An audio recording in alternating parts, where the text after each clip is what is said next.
नेताओं के खिलाफ कोई साजिश है या फिर असल में कांग्रेस के अंदर ऐसा ही कुछ हुआ है?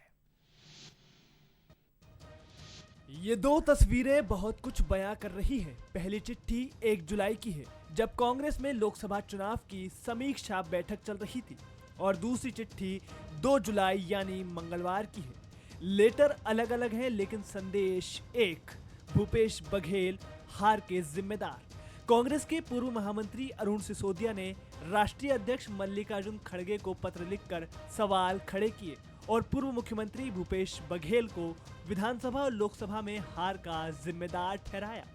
पिछली 5 वर्षों तक चली सरकार, जो कि आदरणीय भूपेश बघेल जी के नेतृत्व में चली, और जिसके कारण आज सत्ता से बाहर होना पड़ा, कार्यकर्ताओं की नाराजगी, साथ ही साथ भ्रष्टाचार में लिप्त एक चेहरे के रूप में उजागर होना और निरंतर कार्यकर्ताओं की उपेक्षा और उनके साथ दुर्व्यवहार एक बहुत बड़ा कारण निकल के आया। मैंने भी बतौर एआईसीसी सदस्य और पूर्व प्रभारी महासचिव की हैसियत से हरीश चौधरी जी और साथ ही साथ वीरप्पा मोइली जी के नाम से एक पत्र लिखा। कांग्रेस में हाल ही में लोकसभा चुनाव की समीक्षा बैठक हुई, जिसमें गुटबाजी, नाराजगी और भूपेश के सीएम रहते कार्यकर्ताओं पर ध्यान न देने समेत तमाम आरोप लगे। और अब बैक टू बैक 2 लेटर आने से पार्टी में अंदर खाने खलबली मची है। लिहाजा बीजेपी को भी बैठे बैठाए कांग्रेस को घेरने का मुद्दा मिल रहा है, तो कांग्रेस बचाव करती नजर आ रही है। कांग्रेस में सिर फुटौल होना ही है। जिस प्रकार के आरोप, गंभीर आरोप कार्यकर्ता लगा रहे हैं, तो कांग्रेस में सिर फुटौल होना है।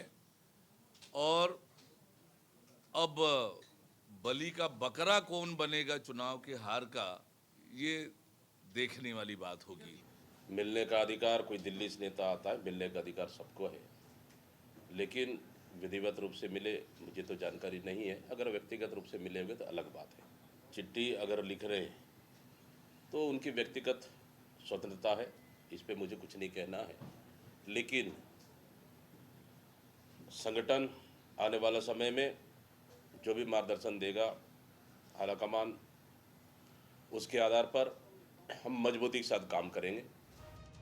हार की समीक्षा कर फैक्ट फाइंडिंग कमेटी वापस जा चुकी है। अब दीपक बैच के भविष्य से लेकर प्रदेश कांग्रेस की आगामी रणनीति पर फैसला कांग्रेस हाईकमान करेगा। ऐसे में दीपक बैच को अभेदान मिलेगा या नए नेता के हाथों में पीसीसी की कमान होगी, इस पर निगाहें तो टिकी हैं, लेकिन फिलहाल लेटर बम पार्टी के मुश्किलें बढ़ाता जरूर दिखाई दे रहा है।